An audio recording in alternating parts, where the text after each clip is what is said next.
आज 3 एप्रिल हिंदवी स्वराज्याचे संस्थापक छत्रपती शिवाजी महाराज यांची तारखेनुसार पुण्यतिथी।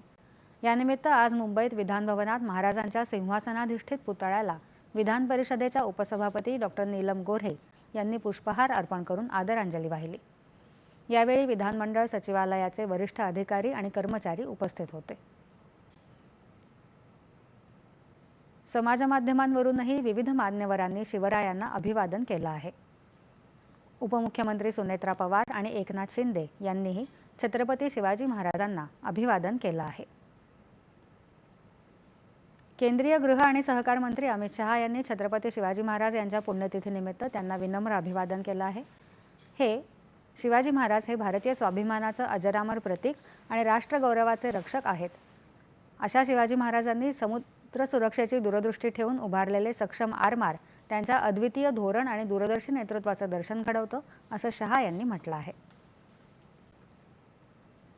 आज गुड फ्रायडे, प्रभू